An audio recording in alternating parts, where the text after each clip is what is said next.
அஸ்ஸலாமு அலைக்கும் வரஹ்மத்துல்லாஹி வபரகாத்துஹு. இன்னல் ஹம்தலில்லாஹ் நஹ்மதுஹு வ நஸ்தஈனுஹு வ நஸ்தக்ஃபிருஹு வ நஊது பில்லாஹி மின் ஷுரூரி அன்ஃபுஸினா மின் ஸய்யிஆத்தி அமாலினா மை யஹ்திஹில்லாஹு ஃபலா முலில்ல லஹு வ மை யுض்லில் ஃபலா ஹாதிய லஹு வ அஷ்ஹது அன் லா இலாஹா இல்லல்லாஹ் வஹ்தஹு லா ஷரீக லஹு வ அஷ்ஹது அன்ன முஹம்மதன் அப்துஹு வ ரசூலுஹு அம்மா பஅத். அகிலத்தை படைத்து பரிபாலிக்கக்கூடிய எல்லாம் வல்ல அல்லாஹ்வுக்கே புகழ் அனைத்தும். அல்லாஹுவின் சத்திய தூதர் எம் உயிரிலும் மேலான கண்மணி நாயகம் ஸல்லல்லாஹு அலைஹி வஸல்லம் அவர்கள் மீதும் அன்னவர்களை பின்பற்றி வாழக்கூடிய அனைத்து முஸ்லிம்கள் மீதும் எல்லாம் வல்ல அல்லாஹுவின் கருணையும் சாந்தியும் என்னென்னும் நிலவட்டுமாக. அன்பிற்குரிய அல்லாஹுவின் நல்லடியார்களே, புனிதமிக்க ரமலான் மாதத்திலே கடைசி பகுதியை நாம் அடைந்திருக்கிறோம். இந்த கடைசி பகுதியிலே நபிகளாரின் நட்பண்புகளும் நன்னடத்தைகளும் என்ற தொடர் தலைப்பிலே சில செய்திகளை நாம் பார்த்து வருகிறோம். நபிகள் நாயகம் ஸல்லல்லாஹு அலைஹி வஸல்லம் அவர்கள் மகத்தான நற்குணத்தில் இருந்தவர்கள் என்பதை நாம் அனைவரும் அறிந்து வைத்திருக்கிறோம். அந்த மகத்தான நற்குணத்தை நபி அவர்கள் எப்படியெல்லாம் தங்களுடைய வாழ்க்கையிலே வெளிப்படுத்தியிருக்கிறார்கள் என்பதை குர்ஆனிலும் ஹதீஸிலும் ஏராளமான இடங்களில் நாம் பார்க்கிறோம். குறிப்பாக அல்லாஹு ரப்புல் ஆலமீன் எது ஒரு மனிதரிடம் இருக்க வேண்டிய நல்ல பண்பாக, ஒரு மூமினிடம் ஒரு முஸ்லிமிடம் இருக்க வேண்டிய நல்ல பண்பாக அல்லாஹ் கட்டளையிடுகிறானோ அந்த பண்பு கண்டிப்பாக அல்லாஹ்வின் தூதர் ஸல்லல்லாஹு அலைஹி வஸல்லம் அவர்களுடைய வாழ்க்கை முழுவதும் நாங்கள் பார்க்கக்கூடியதாக இருக்கும். இப்போ உதாரணமாக சொல்வதாக இருந்தால், அல்லாஹு ரப்புல் ஆலமீன் திருக்குர்ஆனில் 3வது அத்தியாயத்தில் 133, 134 ஆகிய வசனங்கள் அல்லாஹ் சொல்கிறான், வசாரிஉ இலா மக்ஃபிரத்தின் மிர் ரப்பிக்கும் வ ஜன்னா, உங்கள் இறைவனுடைய மன்னிப்பின் பால், சுவனத்தின் பால் நீங்கள் விரையுங்கள், அவசரமாக செயல்படுங்க. அர்லு அஸ் சமாவாத்து வல் அருள், அந்த சொர்க்கத்தின் விசாலம் பரப்பளவு வானங்களை கொண்டது, பூமியின் பரப்பளவு கொண்டது. அவ்வளவு விசாலமான ஒரு சொர்க்கம் நான் தயாரித்து வைத்திருக்கிறேன். உஇத்தத் லில் முத்தகீன், இறையச்சம் உள்ளவர்களுக்கு இதை நான் தயாரித்து வைத்திருக்கிறேன் என்று அல்லாஹ் சொல்கிறான். அப்போ அல்லாஹு ரப்புல் ஆலமீன் அல்லாஹ்ட மன்னிப்பின் பாலும் சுவனத்தின் பாலும் மூமீன்களுக்கு அழைப்பு விடுக்கிறான். அந்த சொர்க்கம் விசாலமானது என்று அல்லாஹ் சொல்றான். அது இறையச்சம் உள்ளவர்களுக்காக தயாரித்து வைக்கப்பட்டுள்ளது என்றும் அல்லாஹ் சொல்கிறான். அந்த இறையச்சம் உள்ளவர்களுடைய பண்புகள் என்ன என்பதை அல்லாஹ் விவரிக்கின்ற நேரத்தில் அடுத்த வசனத்தில் அல்லாஹ் சொல்றான், அல்லதீன யுன்ஃபிகூன ஃபிஸ் ஸர்ராஇ வல் வர்ரா, இறையச்சம் உள்ளவர்கள் வறுமையிலும் செழிப்பிலும் அல்லாஹ்வின் பாதையிலே செலவிடுவார்கள். வல் காலிமீனல் கைல, கோபத்தை மென்று விழுங்குவார்கள். வல் ஆஃபீனானின் நாஸ், மக்களை மன்னிப்பார்கள். வல்லாஹு யுஹிப்புல் முஹ்சினீன், நல்லவர்களாக வாழ்பவர்களை அல்லாஹ் விரும்புகிறான் என்று அல்லாஹ் சொல்றான். இதில் அல்லாஹ் இறையச்சம் உள்ளவர்களுடைய பிரதானமான பண்பாக அல்லாஹ் சொன்னது வறுமையிலும் செழிப்பிலும் செலவிடுவார்கள். மூமின்களாக இருந்தால், அல்லாஹ்வை அஞ்சக்கூடிய மக்களாக இருந்தால், நாங்கள் அல்லாஹ்வுட பாதையில் தர்மம் செய்யணும், வாரி வழங்கணும். எவ்வளவு வேண்டெல்லாம் அளவு இல்லை, அது நமக்கு இருக்கும்போது இருக்கிற அளவுக்கு, இல்லாத நேரத்தில் அந்த இயலாமை இருக்குமே அதில் தர்மம் செய்வதற்கு எது சக்தி வாய்ந்ததோ அதை. அப்போ இல்லைன்னு சொல்லி தர்மம் பண்ணாமலும் இருக்க முடியாது, இருக்கிறவங்களும் தர்மம் பண்ணாமல் இருக்க முடியாது. தர்மம் என்பது ஒவ்வொரு மூமினுக்கும் இருக்க வேண்டிய முக்கியமான பண்பு, இறையச்சம் உள்ளவருக்கு இருக்க வேண்டிய முக்கியமான பண்பு. அப்படி இருந்தால்தான் நம்ம சொர்க்கத்தை அடையலாம் என்று அல்லாஹ் சொல்றான். இந்த தர்மம் செய்யக்கூடிய பண்பில் நபிகள் நாயகம் ஸல்லல்லாஹு அலைஹி வஸல்லம் அவர்கள் எப்படி வாழ்ந்தார்கள், எப்படி இருந்தார்கள் என்பதை நாம் பார்ப்பதற்கு கடமைப்பட்டிருக்கிறோம். நபி ஸல்லல்லாஹு அலைஹி வஸல்லம் அவர்கள் ஆரம்பத்தில் ரொம்ப வசதியானவராக இருந்தார் என்ற செய்தியெல்லாம் நீங்கள் நேற்று பார்த்தோம். அப்படி வசதியாக இருந்த காலகட்டத்திலையும் நபிகள் நாயகம் ஸல்லல்லாஹு அலைஹி வஸல்லம் அவர்கள் தர்மம் செய்திருக்கிறார்கள். ஒரு தூதராக நியமிக்கப்பட்ட நேரத்திலிருந்து தான் தர்மம் செய்தார்கள் என்று இல்லை, தூதராக நியமிக்கப்படுவதற்கு முன்பதாகவும் அல்லாஹ்வின் தூதரிடம் இருந்த முக்கியமான பண்பு என்னென்று சொன்னா, வாரி வழங்கும் வள்ளலாக திகழ்ந்தார்கள். எதை கேட்டாலும் கொடுப்பாங்க, மக்களுக்காக வேண்டி செலவழிப்பாங்க. நுபுவத்துக்கு முன்பதாக இந்த பண்பு அல்லாஹ்வுடைய தூதரிடம் இருந்தது என்பதை நாங்கள் எப்படி அறிஞ்சு கொள்றோம் என்று சொன்னால், உங்களுக்கு தெரியும், ஆரம்பத்தில் ஹதீஜா ரலியல்லாஹு அன்ஹா அவர்கள் அந்த வஹீ செய்தியை நபி ஸல்லல்லாஹு அலைஹி வஸல்லம் அவர்களுக்கு வந்த உடனே ரசூலுல்லாஹ்வை ஆறுதல் படுத்துவாங்க. ரசூலுல்லாஹ் பயந்துருவாங்க தானே, ஜிப்ரீல் அலைஹிஸ்ஸலாத்தை பார்த்ததும் இக்ரா என்ற குர்ஆன் அத்தியாயங்கள் சொல்லப்பட்டதும் வசனங்கள் ஓதி காண்பிக்கப்பட்டதும் நபிகள் நாயகம் ஸல்லல்லாஹு அலைஹி வஸல்லம் அவர்களுக்கு ஒரு அச்சத்தை ஏற்படுத்துது. என்ன நடந்தது என்று விளங்கல. அந்த நேரத்தில் தனக்கு ஏற்பட்ட நிலை குறித்து கவலைப்பட்டு ஜம்மிலூனி ஜம்மிலூனி என்ன போர்த்தி விடுங்கள் என்று ரசூலா வாராங்க. அப்படி வார நேரத்தில் ஹதீஜா ரலியல்லாஹு அன்ஹா அவர்கள் ரசூலுல்லாவை ஆறுதல் படுத்துவாங்க. நீங்க பயப்படாதீங்க, கல்லா இல்லை, வல்லாஹி அல்லாஹ் மீது ஆணையாக, மா யுஹ்ஸிகல்லாஹு அபதா, அல்லாஹ் உங்களை ஒருபோதும் கைவிட மாட்டான், நீங்க பயப்படாதீங்க, நம்ம நடந்ததா நினைக்கிறீங்க, அல்லாஹ் உங்களை கைவிட மாட்டான் என்று சொல்லி நபிகள் நாயகம் நபியாகுவதற்கு முன்பதாக எப்படி வாழ்ந்தார்கள் என்ற பண்புகளை ஹதீஜா ரலியல்லாஹு அன்ஹா அவங்க விவரிக்கிறாங்க.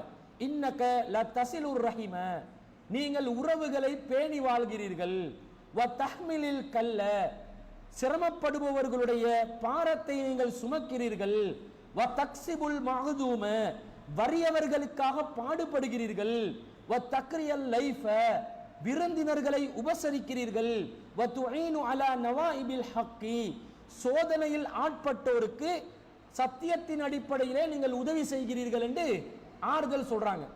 ரசூல் ஸல்லல்லாஹு அலைஹி வஸல்லம் யாரு கஷ்டப்படுறாங்களோ அவங்களுக்காக உதவிக்கரம் நீட்டி இருக்கிறார்கள். ஏழைகளுடைய பாரங்களை சுமந்து வாழ்ந்திருக்கிறார்கள். விருந்தினர்களாக வரக்கூடியவர்களை கண்ணியப்படுத்தி இருக்கிறார்கள். அந்த நல்ல பண்புகள் ஏற்கனவே நுபுவத் கிடைப்பதற்கு முன்பதாகவே நபிகள் நாயகம் ஸல்லல்லாஹு அலைஹி வஸல்லம் அவர்களிடம் இருந்திருக்கிறது. அப்ப இஸ்லாம் வந்த பிறகுதான் ரசூலுல்லாஹ் வாரி வழங்கினாங்க என்றது இல்லை. செல்வந்தராக இருந்த அந்த காலத்திலேயே தான் மட்டும் சொத்துக்களை அனுபவிக்காமல் பிறருக்கு அந்த சொத்துக்களை வழங்கக்கூடியவராக, தான தர்மம் செய்யக்கூடியவராக நபிகள் நாயகம் ஸல்லல்லாஹு அலைஹி வஸல்லம் அவர்கள் இருந்திருக்கிறார்கள் என்ற செய்தியை நாங்கள் புகாரில 3வது செய்தியா பார்க்கிறோம். அப்ப நபிகள் நாயகம் ஸல்லல்லாஹு அலைஹி வஸல்லம் அவர்கள் ஒரு கொடை வள்ளல் என்பது நுபுவத்துக்கு முன்பதாகவே அவருடைய வாழ்க்கையில் இருந்திருக்குது. நுபுவத்தும் வந்த பிறகு, வஹி அருளப்பட்ட பிறகு, அல்லாவும் வறுமையிலும் செழிப்பிலும் நீங்கள் செலவிட வேண்டும், அவங்களுக்கு தான் சொர்க்கம் கிடைக்கும் என்று சொன்ன பிறகு எந்த அளவுக்கு ரசூல் ஸல்லல்லாஹு அலைஹி வஸல்லம் அவர்கள் தர்மம் செய்திருப்பார்கள். கொஞ்சம் சிந்தித்து பாருங்கள். ஒரு நல்ல மனிதரிடம் இருக்க வேண்டிய முக்கியமான பண்பு தர்மம் என்பது. எவன் பிசுனாரியா இருப்பானோ, கருமியா இருப்பானோ, எவன் காசு செலவழிக்கிறது விரும்பாத ஒரு கஞ்சனா இருப்பானோ அவனுக்கு இது கஷ்டமா இருக்கும். அல்லாஹ்வை நினைத்து மறுமையை நினைத்து வாழக்கூடியவர்கள் தான் அல்லாஹ்வுடைய பாதையில தாராளமா வழங்குவாங்க. ஏழைகளை பார்ப்பார்கள், கஷ்டப்படுபவர்களை பற்றி சிந்திப்பார்கள். நான் மட்டும் சந்தோஷமா வாழக்கூடாது, பிறரை பற்றியும் நான் நினைக்கணும் என்று நினைச்சு வாழுவாங்க. அப்படிப்பட்ட ஒரு வாழ்க்கையை ரசூலுல்லாஹ் வாழ்ந்திருக்கிறாங்க. நுபுவத்துக்கு பிறகு எப்படியெல்லாம் வாழ்ந்தாங்கன்னு பாருங்க. பொதுவாக ஆன்மீக தலைவர்கள் அவங்க பிறரிடம் இருந்து யாசகம் எதிர்பார்க்கக்கூடியவர்களாக, சுகபோகங்களை எதிர்பார்க்கக்கூடியவர்களாக, தனக்கு காணிக்கைகள் வழங்க வேண்டும் என்ற எதிர்பார்ப்பில் தான் வாழ்வார்கள். ஆனால் ரசூலுல்லாஹ் இதற்கு மாற்றமாக சுயமரியாதையின் உச்சகட்டத்தில் வாழ்ந்தார்கள். எந்த சந்தர்ப்பத்திலும் தன்னுடைய சுயமரியாதையை நபிகள் நாயகம் ஸல்லல்லாஹு அலைஹி வஸல்லம் அவர்கள் இழக்கவில்லை. எந்த அளவுக்கு என்று சொன்னா, மஸ்ஜிதுன் நபவி இருக்கிறதே, ஒரு ரக்காத் தொழுதா 1000 ரக்காத் தொழுற நன்மை கிடைக்குது. அந்த பள்ளி வாசல நபிகள் நாயகம் ஸல்லல்லாஹு அலைஹி வஸல்லம் அவர்கள் தன்னுடைய சொந்த பணத்தில் தான் வாங்கினார்கள். ரசூலுல்லாஹ் ஹிஜ்ரத் போக வேண்டிய நிலை வருது, கையில காசு இல்லை, சொத்துக்கள் எல்லாம் விட்டு போக வேண்டிய நிலைமை, கொஞ்சம் திர்ஹம்களும் தீனார்களும் வெள்ளி காசுகளும் பொற்காசுகளையும் நபி ஸல்லல்லாஹு அலைஹி வஸல்லம் அவங்க எடுத்து தான் ஹிஜ்ரத்துக்கு போறாங்க. அப்படி போற நேரத்தில் ரசூலுல்லாஹ் ஹிஜ்ரத்துக்கு வருவதை மதீனாவில் வாழ்ந்த முஸ்லிம்கள் கேள்விப்பட்டிருந்தாங்க. ரசூலுல்லாஹ் ஹிஜ்ரத்தோட அகபா உடன்படிக்கைலாம் எடுத்திருந்தாங்க தானே, கேள்விப்பட்டிருந்ததுனால ரசூலுல்லாஹ்வுடைய வருகையை எதிர்பார்த்து கொண்டிருந்தார்கள்.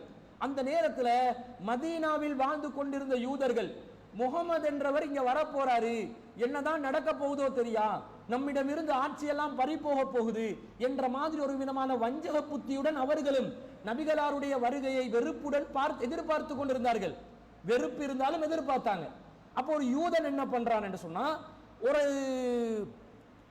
ஒரு கோட்டைகள் ஒரு கோட்டைக்கு மேல ஏறி, மதீனா எல்லையில கோட்டைகள் வச்சிருப்பாங்களா இல்லையா, ஊருக்குள்ள நுழைவதற்கு பாதுகாப்பா வச்சிருப்பாங்க. ஏறி பார்க்கிறான் யாராவது வர்றாங்களா.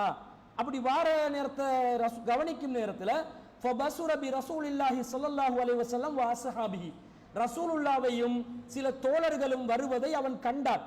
முபையலீன யஸூலு பிஹிமுஸ் ஸராபு, அவர்கள் வெண்ணிற ஆடைகளை அணிந்து, காலநீரெல்லாம் அப்படி காணாமல் போக வெள்ளை நிறத்துல ஆடைகளோடு ஒரு கூட்டம் வர்றாங்க. வந்ததை பார்த்து அவன் அறிவிக்கின்றான், முஸ்லிம்களே, இதோ நீங்கள் எதிர்பார்த்து கொண்டிருந்த உங்கள் நாயகர் வந்து கொண்டிருக்கிறார் என்று அவனை அறியாமலே வாயில வருது. உங்களோட தலைவர் வாராரு பாருங்க, எல்லாரும் வாராரு என்று சொல்லி யூதனே அதை அறிவிக்க நபிகள் நாயகம் ஸல்லல்லாஹு அலைஹி வஸல்லம் அவர்கள் மதீனாவுக்கு வருகை தருகின்ற நேரத்தில் முதலாவதாக ஹர்ரா என்று சொல்லக்கூடிய ஒரு இடத்தில் நபிகள் நாயகம் ஸல்லல்லாஹு அலைஹி வஸல்லம் அவங்க தங்குறாங்க. இந்த குபா பள்ளிவாசல் என்ற ஒரு பள்ளிவாசல் இருக்குது. முதலாவதாக முஸ்லிம்கள் ஜும்மா செய்தார்களே, அந்த பள்ளிவாசல் இருக்கிற அந்த இடத்துல பனு அம்ர் இப்னு அவுஃப் என்று சொல்லக்கூடிய குலத்தார் அவங்க அந்த தங்கி இருந்த இடம் தான் அது. ரசூலுல்லாஹ்வுடைய ஒரு விதமான உறவுக்காரர்கள் அந்த பகுதியில் வாழ்ந்தாங்க. நம்பிக்கையான இடத்துல வாழணுமா இல்லையா, அந்த தங்கணுமா இல்லையா, அந்த இடத்துக்கு நபி ஸல்லல்லாஹு அலைஹி வஸல்லம் அவங்க வர்றாங்க. இது ரபியுல் அவ்வல் மாதம் திங்கட்கிழமை நாள் நடக்குது. நபி ஸல்லல்லாஹு அலைஹி வஸல்லம் அவங்க வந்து அப்படி உட்கார்ந்து கொண்டு இருக்கிறாங்க. மிச்ச நேரமா ரசூலுல்லாஹ் சத்தம் இல்லாம இருக்கிறாங்க. அந்த நேரத்துல எல்லாரும் அபூபக்கர் ரலியல்லாஹு அன்ஹு நபி என்று நினைச்சு, முஸ்லிம்கள் நபி என்று நினைச்சு அவருக்கு சலாம் சொல்றாங்க. சலாம் சொல்லி அபூபக்கர் ரலியல்லாஹு அன்ஹு அவங்கள எல்லாரும் முசாஃபா செஞ்சு கொண்டு இருக்காங்க. ரசூலுல்லாஹ் பக்கத்துல அப்படி சைலண்டா உட்கார்ந்து கொண்டு இருக்கிறாங்க. பிறகு ஹத்தா அஸாபத ஷம்சு ரசூலுல்லாஹி ஸல்லல்லாஹு அலைஹி வஸல்லம், ரசூலுல்லாஹ்க்கு வெயில் பட ஆரம்பிக்குது. சூரியன் உதிச்சு ரசூலுல்லாஹ் மேல வெயில் பட ஆரம்பிச்ச நேரத்துல ஃபஅக்பல அபூபக்கரின் ஹத்தா லல்லல அலைஹி பிரிதாஹி, அபூபக்கர் ரலியல்லாஹு அன்ஹு அவர்கள் தன்னுடைய மேலாடையை எடுத்து உடனடியாக நபிகள் நாயகம் ஸல்லல்லாஹு அலைஹி வஸல்லம் அவர்களுடைய தலைக்கு மேல வெயில் படாம இருக்கிறதுக்கு அந்த புடவையை வைக்கிறாங்க. எப்படி தோழம் என்று பாத்தீங்களா, எப்படி நட்பு என்று பாத்தீங்களா. தூதர் ரசூலுல்லாஹ் விட அவர் மூத்தவரும் தான். அப்படி இருந்தும் நபிகள் நாயகம் ஸல்லல்லாஹு அலைஹி வஸல்லம் அவங்களுக்கு எந்த ஒரு பாதிப்பும் வந்துடக்கூடாது, வெயில் கூட ரசூலுல்லாஹ்வை டிஸ்டர்ப் பண்ணிடக்கூடாது என்று சொல்லி ஒரு துண்டை எடுத்து ரசூலோட மேல, அவட மேல் துணி ஒன்று வச்சிருப்பாங்களே எக்ஸ்ட்ரா சால்வ மாதிரி, அதை வச்சு என்ன செய்யறாங்க, நிழலிட வைக்கிறாங்க. அப்பதான் சஹாபாக்களுக்கு விளங்குது, மதீனத்து சஹாபாக்களுக்கு, ஓ இவர் தான் அல்லாஹ்வின் தூதராண்டு ரசூலுல்லாஹ்வை சந்தித்து எல்லாரும் சலாம் சொல்ல ஆரம்பிக்கிறாங்க. அல்லாஹ்வின் தூதர் அந்த இடத்துல ரொம்ப நேரமாக இருந்தார்கள் என்று வருது. தங்குறாங்க. கிட்டத்தட்ட 10 நாட்கள் போல அந்த பகுதியில் தங்கி நபி ஸல்லல்லாஹு அலைஹி வஸல்லம் அவங்க தொழுகை நடத்துறாங்க. இதுதான் அந்த இறையச்சத்தின் அடிப்படையில் எழுப்பப்பட்ட பள்ளிவாசல் என்று, லமுஸ்ஜிதுன் உஸ்ஸிஸ அலா தக்வா, தக்வாவின் அடிப்படையில் எழுப்பப்பட்ட பள்ளி என்று அந்த குபா பள்ளிவாசல் அந்த காலமே அறியப்பட்ட ஒரு பள்ளிவாசல். அந்த பள்ளிவாசல்ல 12 நாள் ரசூலுல்லாஹ் தொழுகை நடத்திட்டு இருந்து தங்கிட்டு பிறகு மதீனாவுக்குள்ளே மதீனா நகரத்துக்குள்ளே நுழைகிறார்கள். ஹத்தா பரக்கத் இந்த மஸ்ஜித் ரசூலுல்லாஹி ஸல்லல்லாஹு அலைஹி வஸல்லம் பில் மதீனா, ஒட்டகத்துல பயணித்து சென்ற நேரத்தில் ரசூலுல்லாஹ்வுடைய பள்ளிவாசல் எந்த பகுதியில் இருக்குதோ, இப்போ மஸ்ஜிது நபவி, அந்த இடத்துல ரசூலுல்லாஹ்வுடைய ஒட்டகம் மண்டியிட்டு நிற்கிறது, நகர மாட்டேன்றது. அப்ப ரசூல் ஸல்லல்லாஹு அலைஹி வஸல்லம் அவர்கள் என்ன பார்க்கறாங்க, இதுதான் நாம தொழ வேண்டிய பள்ளிவாசல் அமைக்க வேண்டிய இடம் போல, ஒட்டகம் நகர மாட்டேன்றது என்று சொல்லி நபி ஸல்லல்லாஹு அலைஹி வஸல்லம் அவங்க சொல்றாங்க, ஹாதா இன்ஷா அல்லாஹுல் மன்சிலு, அல்லாஹ் நாடினால் இதுதான் நாம் தங்குமிடம், நம்மளோட பள்ளிவாசலும் நம்முடைய வீடும் அமையக்கூடிய இடம் இதுதான் என்று சொல்லி பேசிக் கொள்கிறார்கள். அந்த இடம் யாருக்கு சொந்தமா இருந்துச்சுன்னு சொன்னா, வகான மிர்பதன் லித்தம்ரி லிசுஹைலின் வஸஹலின் உலாமைனி யதீமைனி ஃபி ஹஜ்ரி அஸ்அத் இப்னு ஸுராரா, அஸ்அத் இப்னு ஸுராரா என்று இருக்கிறாரே, அந்த குபா பள்ளிவாசல்ல ஆரம்ப ஜும்மா நடத்தினாரே, அவருடைய ரிலேட்டிவ் 2 பேர் தான் இந்த சஹல் என்பவரும் சுஹைல் என்பவரும், 2 அஸ்அத் இப்னு ஸுராரா அவர்களுடைய பொறுப்பிலே வளர்ந்த 2 அனாதை சிறுவர்கள். அவங்களது அந்த காணி, அந்த காணியை ரசூல் ஸல்லல்லாஹு அலைஹி வஸல்லம் இந்த இடத்துல தான் நம்மட ஒட்டகம் பள்ளி அமைக்க சொல்லுது, நாங்க தங்குற இடமா தீர்மானிக்குது என்று சொல்லி விலைக்கு வாங்குறாங்க, விலை பேசுறாங்க. அப்ப அந்த 2 சிறுவர்கள் சொல்கிறார்கள், லாபல் நஹபுஹு லக யா ரசூலல்லாஹ், அல்லாஹ்வின் தூதரே நாங்க இதை உங்களுக்கு இலவசமாகவே தருகிறோம், காசு வேணாம் என்று சொல்றாங்க. அப்ப ரசூல் ஸல்லல்லாஹு அலைஹி வஸல்லம் அவர்கள் ஃபஅபா ரசூலுல்லாஹி ஐ யக்பலஹு மின்ஹுமா ஹிபத்தன் அத்பதஆஹு மின்ஹுமா, ரசூலுல்லாஹ் அதை ஃப்ரீயா எடுக்கிறதுக்கு விரும்பல, சுயமரியாதை மிகுந்த தலைவர் இல்லையா, நபிகள் நாயகம் ஸல்லல்லாஹு அலைஹி வஸல்லம் அவர்கள் விலை கொடுத்து அதை வாங்குகிறார்கள். வாங்குறதா இருந்தா இடத்தை தாங்க, இல்லைண்டா வேணாம், ஃப்ரீயா வேணாம். எல்லாரும் நாங்க ஃப்ரீயா தான் எதிர்பார்ப்போம். அறிஞர்கள், பெரியவர்கள், ஆலிம்கள், ஆன்மீக தலைவர்கள் எல்லாம் மக்களிடம் நன்கொடைகளை எதிர்பார்க்கின்ற நேரத்தில் அல்லாஹ்வின் தூதர் அவர்கள் பள்ளிவாசல் உருவாக்குவதற்காக தன்னுடைய காசிலிருந்து செலவழிக்கக்கூடிய ஒரு மாபெரும் தலைவராக இருந்தார்கள் என்ற செய்தியை நாங்கள் பார்க்கிறோம். அந்த நேரத்தில் நபி ஸல்லல்லாஹு அலைஹி வஸல்லம் அவர்கள் வாங்க மட்டும் இல்லை, பள்ளிவாசல ரசூலுல்லாஹ் சேர்ந்து தான் கட்டுறாங்க. சும்ம பனா மஸ்ஜிதன், அந்த இடத்திலே பள்ளியை கட்டி பள்ளிவாசலை கட்டினார்கள். வதஃபிக ரசூலுல்லாஹி ஸல்லல்லாஹு அலைஹி வஸல்லம் யன்குலு மஅஹுல் லபின ஃபீ புன்யானிஹி. ரசூல் ஸல்லல்லாஹு அலைஹி வஸல்லம் அவர்கள் மக்களோடு மக்களாக இருந்து செங்கற்களை சுமந்து கொண்ட அந்த பள்ளிவாசலில் செங்கல் வச்சு எல்லாம் கட்டுறாங்க. பாஸ்களை கூட பார்த்திருக்கிறாங்க. அல்லாஹ்வின் தூதர் அவர்கள் எப்படி தாராள மனம், எப்படி இந்த மார்க்கத்துக்காக உழைக்கிற தன்மை சொல்லிட்டு ரசூலுல்லாஹ் ஒரு துஆ கேட்கிறாங்க. அல்லாஹும்ம இன்ன அஜ்ரல் அஜ்ருல் ஆஹிரா. இறைவா, கூலி என்பது, பிரதிபலம் என்பது மறுமையில் கிடைக்கக்கூடிய கூலிதான். இங்க கூலி தேவையில்ல. தர்மத்தை பண்ணிட்டு என்ன நினைக்கணுமாம், இங்க நான் கொடை வல்லல் என்று பேசப்பட வேண்டும் என்பதை நினைக்க கூடாது.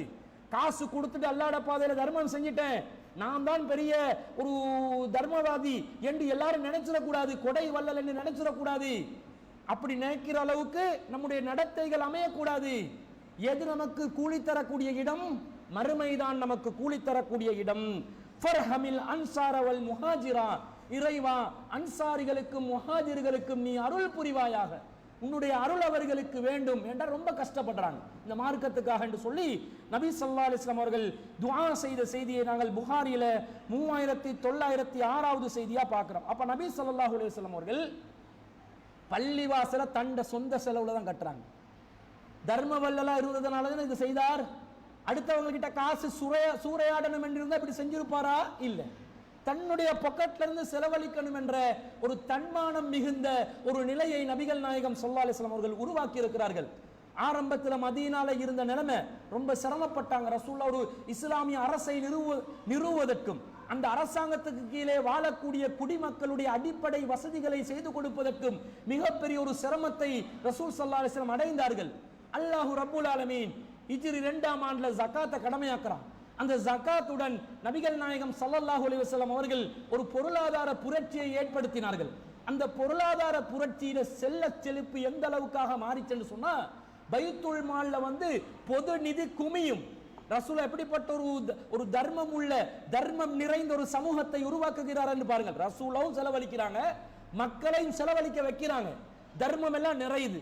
இந்த கனிமத் பொருட்கள் நிறைய பொருளாதாரம் பைத்துல் மால்ல நிறைஞ்சிருக்கிறத பார்த்து நபிகள் நாயகம் ஸல்லல்லாஹு அலைஹி வஸல்லம் அவர்களுடைய தோழர்கள் இந்த விஷயத்துல கொஞ்சம் என்ன நினைக்கிறாங்க, நமக்கு கொஞ்சம் கூடையா கிடைக்கணும், கனிமத்துகள் கூடையா கிடைக்கணும், நிறைய பொருளாதார வசதி ஏன்னா ரொம்ப சிரமப்பட்டாங்க தானே. அந்த நேரத்தில் அனஸ் ரலியல்லாஹு அறிவிக்கிறாங்க, உத்திய நபியு ஸல்லல்லாஹு அலைஹி வஸல்லம் பிமாலின் மினல் பஹ்ரைன். பஹ்ரைன் என்ற நாட்டிலிருந்து செல்வங்கள் ரசூலுல்லாஹ்வுக்காக கொண்டு வரப்படுகிறது. அந்த நேரத்தில் உன்சுரு ஃபில் மஸ்ஜிதி, நபிகள் நாயகம் ஸல்லல்லாஹு அலைஹி வஸல்லம் அவர்கள் அதை பள்ளிவாசலில் பரப்பி வையுங்கள் என்றாங்க. நல்லா விளங்கிக்கோங்க, பள்ளிவாசலுக்கு பொது தர்மம் கொண்டு வந்து சென்று வைங்க. எப்படி அதை விநியோகிக்கணும்? உணவு பொருளா இருந்தா அல்லது அது ஒரு திடப்பொருளாக இருந்தா காசு பணத்தை பள்ளிவாசல பரப்பி விட்டா ட்ரஸ்டி போர்ட கொலை செஞ்சு எல்லாத்தையும் எடுத்துட்டு போயிட்டுருவான். அந்த மாதிரி பண்ண முடியாது. காசு பணம் இவ்வளவு வந்திருக்குதுன்றதை அறிவிக்கணும். விளங்குதா இல்லையா? அப்ப பரப்பி வைக்க அந்த பொருட்களை, உணவு பொருட்களை பரப்பி வைக்கிறாங்க. வச்ச உடனே ஃபகான அக்ஸர மாலின் உத்திய பிஹி ரசூலுல்லாஹி ஸல்லல்லாஹு அலைஹி வஸல்லம், நிறைய செல்வங்கள் பள்ளிவாசல்ல குமிஞ்சு கிடக்குது. எப்படி பரக்கத்துன்னு பாருங்க, பள்ளிவாசல்ல குமிஞ்சு கிடக்குது. இது ஜாஹுல் அப்பாஸ், அப்பாஸ் ரலியல்லாஹு அன்ஹு வர்றாரு.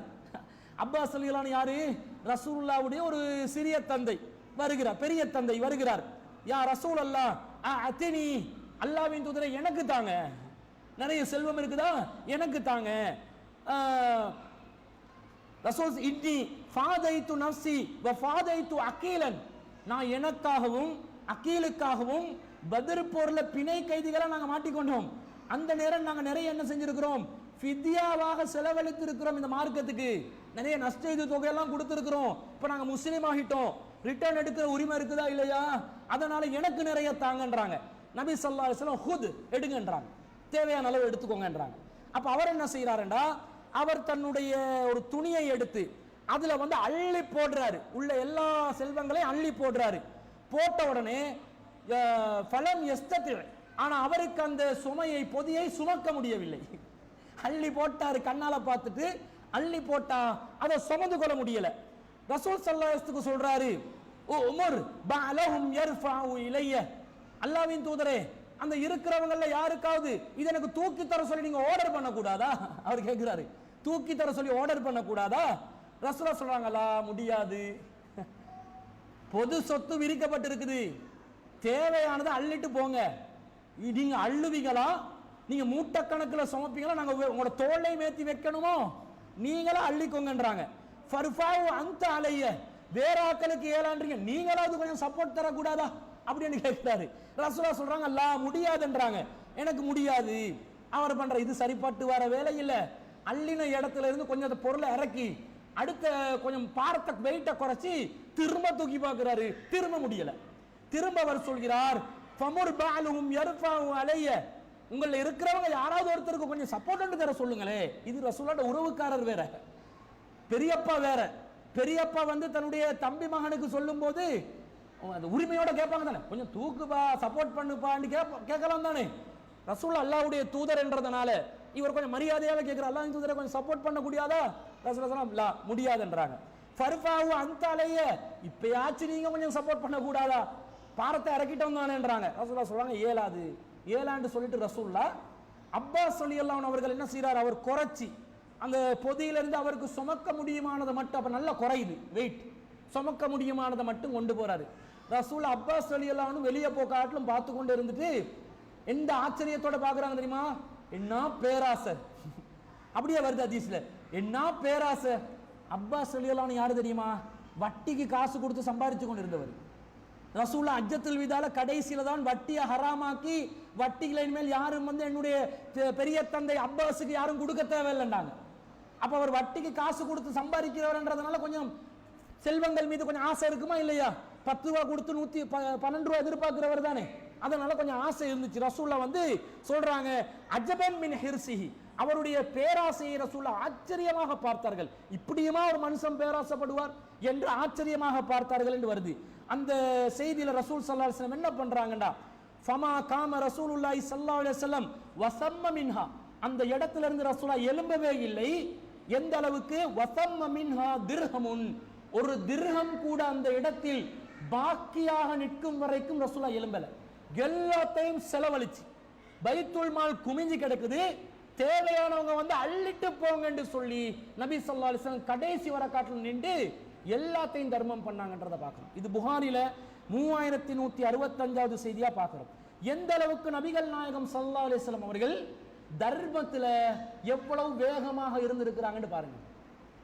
பொது சொத்து யாரெல்லாம் சேகரிக்கிறார்களோ அவர்கள் தெரிந்து கொள்ள வேண்டிய ஒன்றுதான், பொது சொத்தை காலாகாலத்துக்கும் பேங்க் அக்கவுண்ட்ல போட்டு சேமிச்சு வைக்க கூடாது.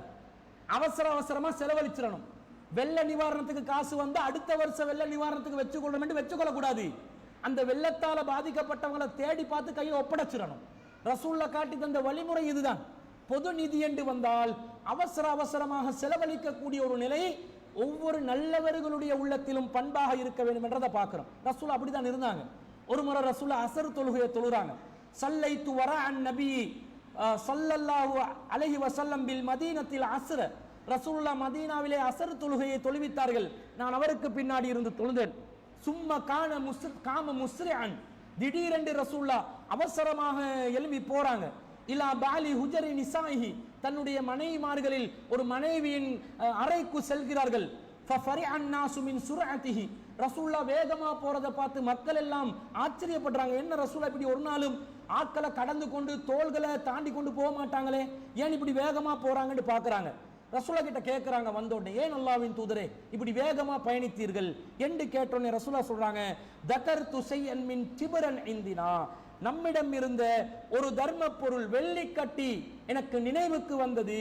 ஃபகரைது ஐ யஹ்பிஸனி ஃபஅமர்து பிகிஸ்மதிஹி, அது என்னுடைய வீட்டிலே அப்படியே இருப்பதை நான் விரும்பவில்லை, அதை என் கவனத்தை திருப்பி கொண்டே இருக்குது, அதனால நான் அதை பங்கிடுமாறு என்னுடைய வீட்டாருக்கு கட்டளையிட்டு வந்தேன். தர்ம பொருள் எதையும் நபிகள் நாயகம் ஸல்லல்லாஹு அலைஹி வஸல்லம் வச்சு கொண்டே இருக்க மாட்டாங்க. கொஞ்சம் ரொட்டேஷன் பண்ணலாமான்னு மனசு சொல்லும். பொது நிதியில காசு வந்தா கொஞ்சம் ரொட்டேஷன் பண்ணலாமா, பிசினஸுக்கு போடலாமா, ஸ்கூல் டெவலப்மெண்ட் சொசைட்டி என்று நிதி சேகரித்து வச்சிருப்பாங்க. அந்த நிதியை யாராவது ஒருத்தர் அந்த சொசைட்டில இருக்கக்கூடிய ஒருத்தரே வந்து கடனுக்கு கேட்பாரு. தெரியும் தானே அமௌண்ட் எவ்வளவு இருக்குதுன்னு, ஒரு மாசத்துல நான் திருப்பி தர வேண்டி கேட்பாங்க. கொடுக்கலாமா, கொடுக்க கூடாது. அப்படி கொடுக்கலாம்டா எப்படி கொடுக்கணும், அந்த நிதி தேவைப்படும் போது இவர் போற்றணும். அந்த சக்தி இருந்தால் தான் அந்த ரொட்டேஷன் முடியும். பொது நிதியிலிருந்து கை வைக்க இயலாது. கொடுக்கலாம்டா தேவைப்படும் போது கேட்கிறாங்கடா இவருக்கு கொடுக்கலாம், அது ரொட்டேஷன் ஆனதா வராது, அதான் ஆல்ரெடி இருக்குதுன்னு தானே அர்த்தம்.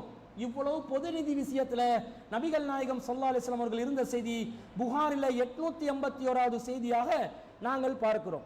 அப்ப இந்த அளவுக்கு நபிகள் நாயகம் ஸல்லல்லாஹு அலைஹி வஸல்லம் அவர்கள் இருக்கிறாங்க. ரசூல் ஸல்லல்லாஹு அலைஹி வஸல்லம் சொல்றாங்க, ஒரு மூமினாக இருந்தால், இறை நம்பிக்கை உள்ளவராக இருந்தார், அவருக்கு நான் தான் ஒரு பொறுப்பாளராக இருக்கிறேன். நீங்க மூமினா இருந்தா உங்களுக்கு பொறுப்பு நான் தான். ஃபித் துனியா வல் ஆஹிரா, இந்த துனியாவிலும் உங்களுக்கு பொறுப்பாளர் நான் தான், ஆகிரத்திலும் உங்களுக்கு பொறுப்பாளர் நான் தான் என்று ரசூலுல்லாஹ் சொல்றாங்க. ஃபஅய்யுமா மூமினின் தரக மாலன், மூமின்கள்ல யாராவது உங்களில் ஒருவர் செல்வத்தை விட்டு சென்றிருந்தால் ஃபல் யரிசுஹு அஸபத்துஹு மன் கானு, அது அவர்களுடைய யாரெல்லாம் வாரிசுதாரர்களாக வருவார்களோ அவர்களுக்கு பங்கிடட்டும். ஃபஇன் தரக தைனன் அவ் லயாஅன் ஃபல்யஅதினி ஃபஅன மௌலாஹு, உங்கள யாருக்காவது கடன் இருந்தால் அல்லது வேற ஏதாவது ஒரு நிலையில் யாருக்காவது கொடுக்க வேண்டியது இருந்தால் அது என்னிடம் ஒப்படைத்து விடுங்கள், நான் தான் அதற்கு பொறுப்பாளி என்று நபி ஸல்லல்லாஹு அலைஹி வஸல்லம் அவர்கள் பொருளாதாரத்தில் ஒரு புரட்சியை ஏற்படுத்துறாங்க. பைத்துல் மால்ல இருந்து அள்ளி கொண்டு போறது மட்டும் இல்ல, கடன் பட்டு இருந்தால், ஆரம்பத்தில் ஒரு செழிப்பற்ற நிலை இருந்தது, அந்த நேரத்தில் ரசூலுல்லாஹ் ஒரு ஜனாசா வந்தால் ஜனாசாவுக்கு நீங்களே தொழுகை நடத்துங்கன்னு கடந்து போவாங்க. கடன் இருந்தால் தொலை வைக்க மாட்டாங்க, ரசூல் ஸல்லல்லாஹு அலைஹி வஸல்லம் தொழுகை நடத்த மாட்டாங்க. பிறகு ரசூலுல்லாஹ்வுடைய ஆட்சியில செழிப்பு வளர்ந்த நேரத்தில் கடன்பட்ட நிலையில் யாரு வந்தாலும் ரசூலுல்லாஹ் சொல்லுவாங்க, அரசாங்கம் அந்த கடனை பொறுப்பெடுக்கும். அரசாங்கம் கடனை பொறுப்பெடுக்கிற அளவுக்கு ஒரு செழிப்பான நிலையில் தான் நபிகள் நாயகம் ஸல்லல்லாஹு அலைஹி வஸல்லம் அவர்கள் வாழ்ந்து இருந்தார்கள் என்ற செய்தியை நாங்கள் பார்க்கிறோம். எந்த அளவுக்கு என்று சொன்னா ரசூலுல்லாஹ் சொல்றாங்க, நான் கஷ்டமான நிலையில தான் இருக்கிறேன், நான் படுக்கிறதுக்காக என்னுடைய படுக்கைக்கு செல்வேன், அந்த நேரத்தில் ஒரு பேரித்தம்பழம் என்னுடைய படுக்கையில் விழுந்திருக்கும், அந்த பேரித்தம்பழத்தை எடுத்து நான் ஏதாவது இதிலே சாப்பிடலாமா, இது தர்ம பொருளா இல்லையா என்று நான் யோசிப்பேன். தர்ம பொருளாகிவிட்டால் அது எனக்கு ஹராமாகிவிடும், அதை நான் சாப்பிட முடியாது என்பதனால் நான் அதை சாப்பிடாமல் விட்டு விடுகிறேன் என்று ரசூலுல்லாஹ் சொல்றாங்க. என்ன அர்த்தம்?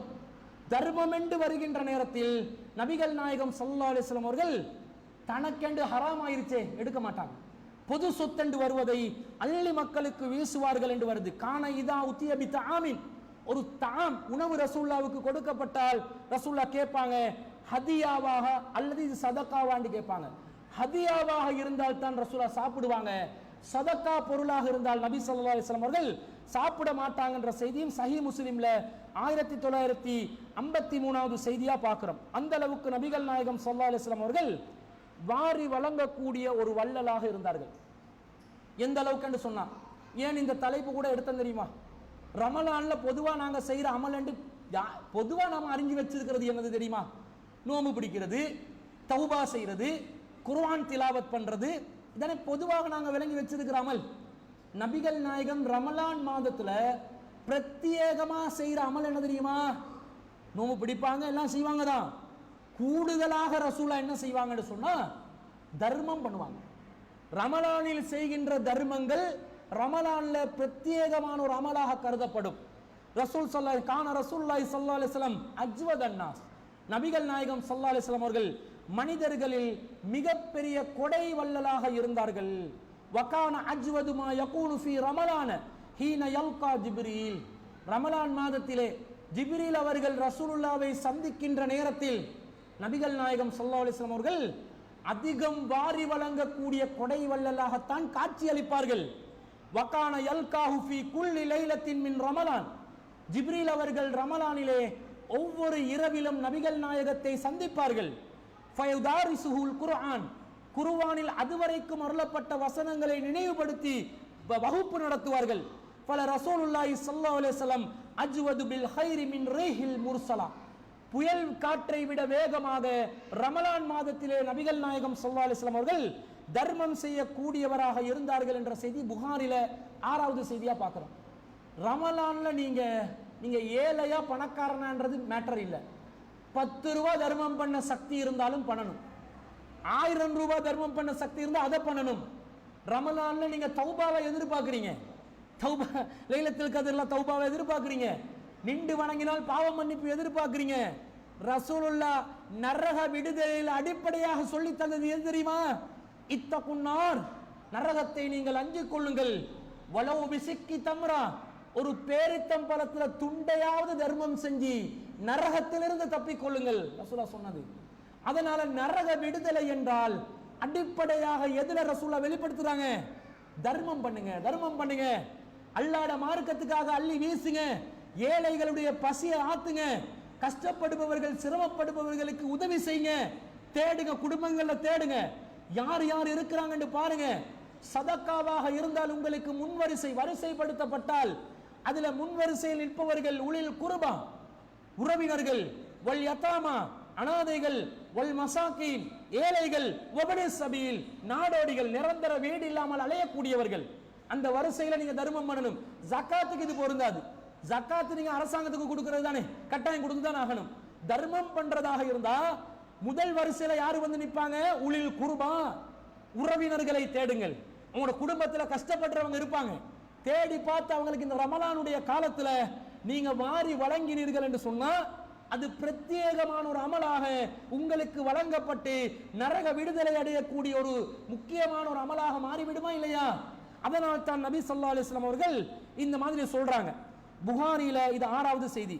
ரசூலுல்லாஹ் அபூதர் ரலியல்லாஹு அன்ஹு கிட்ட கேக்குறாங்க, யா அபூதர், அபூதர், அத்பசிரு உஹதன், உஹது மலையை நீங்கள் பார்த்ததுண்டா அப்படின்னு கேக்குறாங்க. அப்ப அபூதர் ரலியல்லாஹு அன்ஹு என்ன நினைக்கிறாங்க? இப்படி வானத்தை பார்க்கறாங்க, வெயிலா இருக்குது, சூரியன் இருக்குது. ரசூலுல்லாஹ் என்னமோ ஒரு வேலைக்கு அனுப்ப போறாங்க போல. ஆம் அல்லாஹ்வின் தூதரே, பார்த்திருக்கிறேன், என்ன விஷயம், நீங்க சொன்னா போயிட்டு வரலாம் அப்படின்றாங்க. ரசூல் ஸல்லல்லாஹு அலைஹி சொல்றாங்க, அப்படி எதுவும் இல்ல. மா உஹிப்பு அன்னலி மிஸ்ல உஹதின் தஅபன், எனக்கு உஹது மலை அளவுக்கு தங்கம் இருந்தாலும், கவனிங்க வார்த்தைய, உஹது மலை அளவுக்கு தங்கம் இருந்தாலும் உன்ஃபிகுஹு குல்லஹு, அத அனைத்தையும் நான் தர்மம் செய்து விடுவேன். No words. இதுக்காங்கள எந்த தர்மத்துக்கு ஒரு வாசகமும் இல்லை. தர்மத்தை இதுக்காங்கள வரையறுக்க முடியாது. உஹது மலை அளவுக்கு என்னிடம் தர்மம் இருந்தாலும் உன்ஃபிகுஹு குல்லஹு, அனைத்தையும் தர்மம் செய்து விடுவேன். இல்லா ஸலாஸத தனானீர், 3 திர்ஹங்கள் மட்டும் வைத்துக் கொள்வேன், 3 தீனார் மட்டும் வைத்துக் கொள்வேன். 3 தீனாரை தவிர மத்த எல்லாத்தையும் நான் தர்மம் செஞ்சிருவேன். கொஞ்சம் செலவுக்கும் வேணுமா இல்லையா? அப்ப கொஞ்சம் தான் வைப்பேன். உஹது மலையண்டா ஒரு மலை அல்ல, 8 மலை தொடர்கள் உஹது மலை என்பது. ஒன்றோட ஒன்றாக ஒட்டி இருக்கக்கூடிய 8 மலை தொடர்கள் உஹது. அந்த அளவுக்கு தங்கம் என்பது எவ்வளவு கோடான கோடான கோடி செல்வம் என்று நினைச்சு பாருங்க. இறை தூதர் நமக்கு காட்டுற பண்பு என்ன தெரியுமா? இந்த சொத்து சேகரிக்கிறது இல்ல விஷயம், அல்லாஹ்ட பாதையில அள்ளி வீசணும், அதுதான் விஷயம். தேவைக்கு கொஞ்சம் வச்சுக்கோங்க, அல்லாஹ்ட பாதையில நீங்க வாரி வீசுங்க, அள்ளி வீசுங்கன்றத புகாரில 1408வது செய்தியா பார்க்கிறோம். ரசூலுல்லாஹ்வுடைய தர்மம் அந்த அளவுக்கு நிறைந்த தர்மமா இருந்துச்சு. யாராவது ஒரு பொருளை கேட்டா ரசூலுல்லாஹ் இல்லைன்ற மாட்டாங்க. இருக்கிற பொருளாவது சேமித்து வைக்கிறது இல்ல, இருக்கிற பொருளையாவது கொடுத்து விட்டுருவாங்க. புகாரில 6034வது செய்தியில வருது, மா சுஇலன் நபி ஸல்லல்லாஹு அலைஹி வஸல்லம் அன் ஸையின், ரசூலுல்லாஹ் கிட்ட ஏதாவது ஒரு பொருள், அன் ஸையின் கத்து, எப்பவும் ஏதாவது ஒரு பொருள் ரசூலுல்லாஹ்விடம் கேட்கப்பட்டால் ஃபகாலலா, கொடுக்காமல் இல்லை என்று சொல்ல மாட்டார்கள், இல்லை என்று சொல்ல மாட்டாங்க. இது புகாரில 6034வது செய்தி. அடுத்த வீட்டில் இருக்கிறவங்க கொஞ்சம் உங்களோட மிக்சரை தர முடியுமான்னு கேட்பாங்க, பிளெண்டரை தர முடியுமா? இவங்க புதுசா பிளெண்டரை வாங்கி இருப்பாங்க, இல்ல எங்க மாமி எடுத்து போயிட்டாங்க, எங்க தாத்தா எடுத்து போயிட்டாங்க, கொடுக்க பயம். கொடுத்து உடச்சி போட்டா 25-30 ரூபாய் பிளெண்டர் என்ன ஆகும் என்று யோசிப்பாங்க. ஒரு டீ கப்பை கேட்டா கொடுக்க மாட்டாங்க.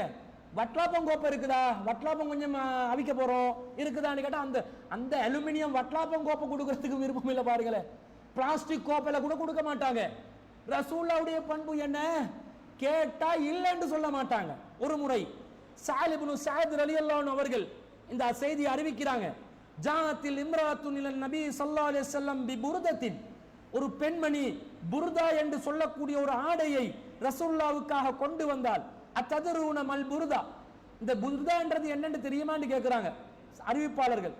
ஹிய சம்லத்துன் மன்சூஜத்துன் ஃபீஹா ஹாசியத்துஹா, அது நபிகள் அது அது எந்த அளவுக்கு சொன்னா, அது ஒரு மேலாடை. புர்தா என்றால் ஒரு கரை வைத்து நெய்யப்பட்ட ஒரு சால்வை, அது மேல போடக்கூடிய ஒரு போர்வை சால்வை, அது கரை வைத்து நெய்யப்பட்டுள்ளது. அவ்வளவு தரமான ஒரு ஆடை என்று சொல்றாங்க. அது ஒரு பெண்மணி ரசூல்லா கிட்ட வந்து கொடுக்குறாங்க. கொடுத்துட்டு சொல்றாங்க, யா ரசூல் அல்லாஹ் மா அஹ்ஸன ஹாதிஹி ஃபக்ஸுனிஹா, அல்லாஹ்வின் தூதரே இது அழகாய் இருக்கிறது, உங்களுக்காக வேண்டி நான் இதை யா ரசூல் அல்லாஹ் அக்ஸூக ஹாதிஹி, இதை நான் உங்களுக்காக கொண்டு வந்து தந்திருக்கிறேன், நீங்க உடுங்களே அல்லாஹ்வின் தூதர் என்றோடனே ரசூல் ஸல்லல்லாஹு அலைஹி வஸல்லம் அதை எடுத்து உடுத்துட்டு வராங்க. வந்தோடனே இந்த சஹல் இப்னு சஅத் ரலியல்லாஹு அன்ஹு சொல்றாங்க, யா ரசூல் அல்லாஹ் அல்லாஹ்வின் தூதரே மா அஹ்ஸன ஹாதிஹி, என்ன அழகான ஒரு ட்ரெஸ்ஸா இருக்குது, இது எனக்கு ஃபக்ஸுனிஹா, எனக்கு நீங்க தரலாமே அப்படின்றாங்க. ரசூல்லா அழகா ட்ரெஸ் ஒன்று உடுத்து வந்த உடனே எனக்கு தாங்கன்னு கேட்குறாங்க. ரசூல்லா ஆமா நான் தருகிறேன் என்று உள்ள போய் அந்த ட்ரெஸ், அப்போ ரசூல்லாக்கு ட்ரெஸ்ஸா இருக்குது, ரெண்டே ரெண்டு போர்வை தான் இருந்துச்சு. எக்ஸ்ட்ராவாக ஒரு புருதா வந்த உடனே அது கொஞ்சம் நெய்யப்பட்டு வந்திருக்குது. அதை போயிட்டு ரசூலா உடுத்து வராங்க. ரொம்ப ஒரு புதுசா ட்ரெஸ் கிடைச்சிச்சு சந்தோஷமா உடுத்து வந்தா சஹல் இப்னு சஅத் ரலியல்லாஹு அன்ஹு சொல்றாங்க, எனக்கு தாங்கன்றாங்க. கேட்டா கொடுக்காம இருக்க மாட்டாங்க தானே. ரசூலா எழுப்பி போய் உடனடியாக ட்ரெஸ்ஸை மாத்தி வந்து கொடுக்குறாங்க. கொடுத்த உடனே சஹாபாக்கள் எல்லாம் அவரை ஏசுறாங்க, என்ன வேலை பார்த்தீங்க, தேவையில்லாத வேலை, இது சரியில்லாத வேலை, அல்லாஹ்வின் தூதரிடம் ஆடை இல்லாததுனால தானே அதை எடுத்தாரு, நீங்க என்ன உடனே கேட்டுக்கொண்டீங்க, இது நல்லம் இல்லைன்றாங்க. மா அஹ்ஸன் தஹீன ரஅய்த நபி ஸல்லல்லாஹு அலைஹி வஸல்லம் அஹதஹா முஹ்தாஜன் இலைஹா, ரசூலுல்லாஹ் அதன் மீது தேவை இருக்க போயிட்டு தானே எடுத்தாங்க, நீங்க அதை திருப்பி கேட்டது நியாயமான ஒரு காரியம் இல்லை என்று ஏசுறாங்க. அவர் என்ன சொல்றார் தெரியுமா, வகத் அரஃப்த அன்னஹு லா யுஸஅலு ஷையன் ஃபயம்னஹு, அல்லாஹ்வின் தூதரிடம் எதை கேட்டாலும் ரசூலுல்லாஹ் கொடுக்க மாட்டாங்கன்னு உங்களுக்கு தெரியும் தானே, ஏன் கேட்டீங்க, இது சரியில்லாத வேலைன்றாங்க. அப்ப அவர் சொல்கிறார், ரஜவுத்து பரக்கத்தஹா, நான் அந்த ஆடையின் பரக்கத்தை விரும்பினேன், ரசூலுல்லாஹ்வுடைய ஆடையில ஒரு பரக்கத்தை நான் விரும்பினேன் என்றாங்க. என்ன பரக்கத், ஹீன லபிஸ அன் நபியு ஸல்லல்லாஹு அலைஹி வஸல்லம், ரசூலுல்லாஹ் அதை உடுத்த உடனே அதற்கு ஏற்படுகின்ற பரக்கத்தை நான் விரும்பினேன். லஅல்லி உகஃபனு ஃபீஹா, என்ன பரக்கத்து, அந்த ட்ரெஸ்ஸை போட்டோன்னே ஒரு ரொட்டி 10 ரொட்டியா மாறாது, ரசூலோட வீட்டிலே 3 மாசத்துக்கு அடுப்பு பத்தாது தானே. அப்ப பரக்கத் என்றா என்ன தெரியுமா, அவர் சொல்கிறார், லஅல்லி உகஃபனு ஃபீஹா, அல்லாஹ்வின் தூதர் அணிந்த இந்த ஆடையை, மேலாடையை என்னுடைய கஃபன் ஆடையாக நான் பயன்படுத்திக் கொள்ள விரும்பினேன். ரசூலா போட்ட ஒரு ட்ரெஸ்ஸை கஃபன் ஆடையாக நான் பயன்படுத்தினா அதுல உனக்கு அல்லாஹ்விடம் இருந்து மறைமுகமான ஒரு அருள் கிடைக்கலாம் என்று நினைத்துதான் நான் அதை கேட்டேன் என்று அந்த நபித்தோழர் சஅத் இப்னு சஅத் அவர்கள் சொன்ன செய்தி புகாரில 6036வது செய்தியாக நாங்கள் பார்க்கிறோம். அப்ப இதுதான் ரசூல் ஸல்லல்லாஹு அலைஹி வஸல்லம் அவர்களுடைய மனசு, பேராசைப்பட மாட்டாங்க. அதான் அப்பாஸ் அவர்கள் எடுத்து போகும்போது இப்படி ஒரு வித்தியாசமா பார்த்தாங்க, நாம எதை கேட்டாலும் கொடுக்கிறவங்களா இருக்கிறோம், நம்ம குடும்பத்தில் இருந்து கொண்டு இப்படி அள்ளி போ நினைக்கிறாரே, ரசூலா பார்க்கறாங்க.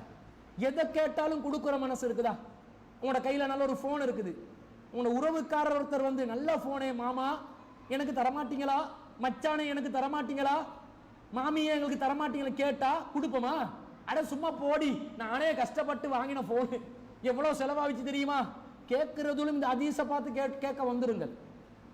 ரசூலா எதை கேட்டாலும் கொடுக்க மாட்டேன்னுக்கிறாங்க, நீங்கள் நல்ல பண்புள்ளாக்களா இருக்கணும், அதனால தரலாம் தான் என்று சொல்லி சென்டிமெண்டா சஅத் இப்னு அபீ வக்காஸ் ரலியல்லாஹு அன்ஹு தாயார் அல்லாஹ் வந்து பெற்றோர்களை கவனிக்க சொல்லி இருக்கிறான் தானே, நான் சொல்றதை கேட்டு இஸ்லாத்தை விட்டு வெளியே வான்னு சொன்ன மாதிரி அபகரிப்பதற்காகவே காத்து கொண்டு இருக்கக்கூடியவர்கள் வந்து அபகரிக்கலாம், அதுல உஷாரா இருந்து கொள்ளணும்.